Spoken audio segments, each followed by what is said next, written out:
नमस्कार। India debate में आप सबका स्वागत है। मैं हूं आशुतोष पाठक। मित्रों, आज हमें कुछ दर्शकों से थोड़ी शिकायत है। मेरे दूसरे कार्यक्रम पे अक्सर मैं मैसेज देखता हूं कि दिशा और सुशांत केस का डेवलपमेंट क्या है, इसे बताइए।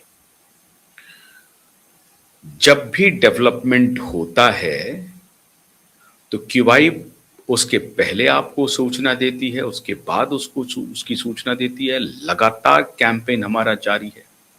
हमने आपको बताया था कि 24 जून को अगली सुनवाई है, उसकी तारीख लग गई है और आज मैटर ऑन हाई बोर्ड है। सुनवाई शुरू हो चुकी है बहुत पहले और उसके निर्णय भी आ गए हैं। इस पूरे प्रकरण पे बस थोड़ा सा इंतजार कीजिए। बड़ा ड्रामा हो रहा है इस केस में। नीलेश ओझा जी अभी बस कुछ ही पलों में ज्वाइन करने वाले हैं, लेकिन एक बात आप मान के चलिए, वो डाल चल रहे हैं, हम पात चल रहे हैं। इस कानूनी लड़ाई में इतने दांव पेच हैं जिसकी कोई सीमा नहीं है। आज ये मैटर नंबर 2 पर लिस्ट हो चुका था। नंबर 2 का मतलब है मैटर ऑन हाई बोर्ड। अगर मैटर 10 नंबर से नीचे होता है तो मैटर ऑन हाई बोर्ड कहा जाता है।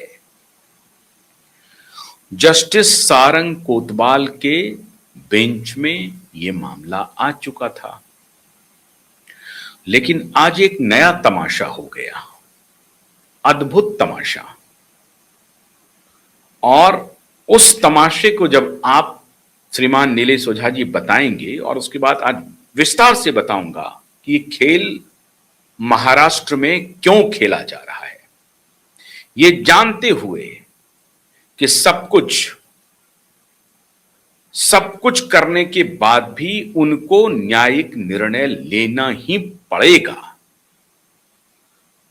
एक तो 2-2 महीने की तारीख देते हैं, फिर जब सुनवाई आती है तो कोई ना कोई बहाना बन जाता है। क्यों जानबूझ करके एक ऐसे बेंच में रखा गया जिस बेंच को आज सुनवाई करनी थी, और क्या किया उन्होंने। नीलेश जी बस ज्वाइन कर चुके हैं। नीलेश जी आ चुके हैं, बस थोड़ा सा इंतजार कीजिए। लेकिन मैं अपने उन दर्शकों को यह कहना चाहूंगा कि जो अक्सर ये लिखते रहते हैं कि आप डेवलपमेंट नहीं बता रहे हैं, दिशा का क्या हुआ, दिशा का क्या हुआ। एक लड़ाई एक बात। हाँ, तो दिशा की लड़ाई के लिए हमारे वकील, हम सब लोग एक साथ लड़ रहे हैं, एक साथ। कोई सपोर्ट नहीं कर रहा है, ये ध्यान रखिए। ना तो कोई पैसे से मदद कर रहा है, ना ही कोई शरीर से मदद कर रहा है। वकील लड़ रहे हैं वहां पे, और जिस तरह से मदद की आवश्यकता सबसे है वैसा नहीं हो रहा है। फिर भी लड़ाई को अंजाम दिए हुए हैं। क्यों? क्योंकि हम लोग सत्य की लड़ाई लड़ रहे हैं। बहुत बहुत स्वागत है नीलेश जी आपका, आप ज्वाइन कर चुके हैं। आवाज आ रही है आपको? थोड़ा आप अपना हेडरूम ठीक कर लीजिए। हाँ, हेडरूम ठीक कर लीजिए, हेडरूम ठीक कर लीजिए। ऊपर ऊपर थोड़ा ज्यादा हो रहा है। हेडरूम हेडरूम, हाँ हाँ, यस यस, राइट। अब ठीक है, परफेक्ट है, अब परफेक्ट है जी।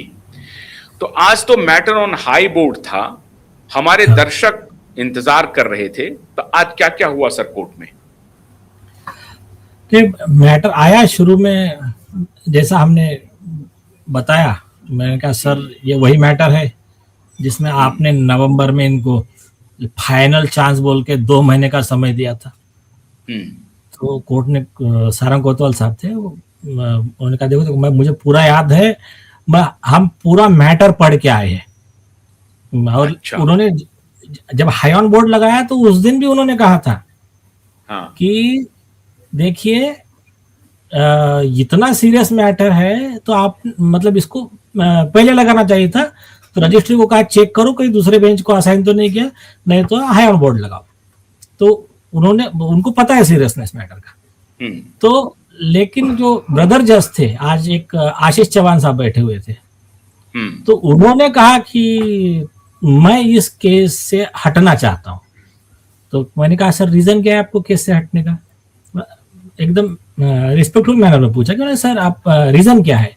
तो उन्होंने कहा, ही इज आल्सो जेंटलमैन, उन्होंने कहा कि मेरा फ्लैट है उस सोसाइटी में जहाँ ये दिशा सालियान का डेथ हुआ है।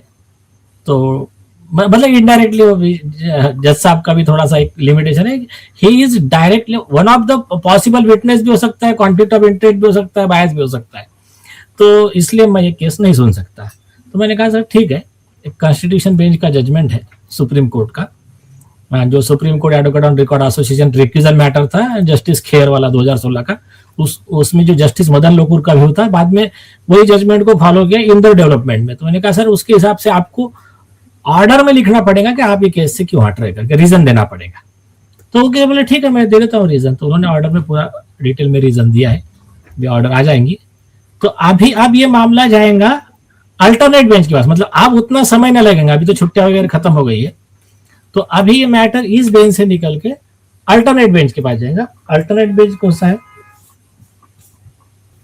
और आप कृपा करके आप ऐसा नहीं करिएगा, क्योंकि अब इतने सवाल उठ रहे हैं जनता के, अब जनता भी परेशान हो गई। देखिए, भरत भूषण तिवारी नाम का एक लड़का था बिहार में, आप सोशल मीडिया पर देख रहे होंगे। वो 1.5 साल से कोल्ड ब्लडेड मर्डर है। हाँ, वो 1.5 साल से अलग अलग